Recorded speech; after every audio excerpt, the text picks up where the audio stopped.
Hello everyone, जैसा कि आप सभी जानते हैं कि हम बीएनएस की सीरीज़ कर रहे हैं, जिसमें बीएनएस के सेक्शन जर्नल सबसेक्शन से जर्नल एक्सेप्शन से 29 हमने 28 में देखा था कंसर्न। अब हम 29 में देखेंगे ऐसे कार्यों का अपवर्जन जो कारित अपहानि के बिना भी स्वतः अपराध है। यानी कि आप कुछ भी करते हैं, कुछ भी इन दिस सेंस जो व्यक्ति है वो कुछ भी ऐसा काम कर रहा है जो कि सेक्शन 25, 26, 27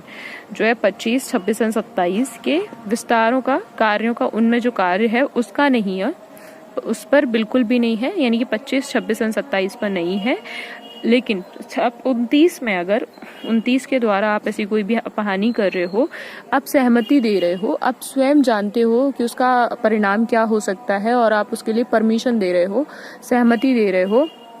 अपनी कंसर्न दे रहे हो, तो उसमें जैसे कि फॉर एन एग्जांपल इसमें बड़ा अच्छा एक दृष्टांत दिया गया है सेक्शन 29 में, जो कि सेक्शन 29 का दृष्टांत कहता है कि जैसे कि फॉर एन एग्जांपल जो एज एन दृष्टांत जो इलस्ट्रेशन है उसमें भी दिया गया है, सेम बात कही गई है। और सेम बात जो TPNDT एक्ट है उसके में भी कही गई है कि अगर कोई महिला है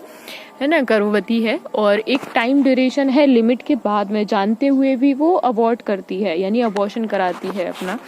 तो ये उसके लिए अपराध होगा। उसे पता है, वो जानते हुए भी उस काम को कर रही है और उस आशय से कर रही है, जानने के बाद भी, और उसकी संभावनाएं भी उसको ज्ञात है कि क्या हो सकता है, और वो परमिशन भी दे रही है ऑपरेशन करने की। तो यहाँ पर ये प्रभाव उसकी सहमति वो दे तो रही है कि आप मेरा ऑपरेशन कर सकते हो और अबॉर्शन करने के लिए, लेकिन अगर वहीं हफ्ते ज़्यादा हो जाते हैं और उसके बाद एक लिमिट के बाद वो अबॉर्शन करने दे, तो ये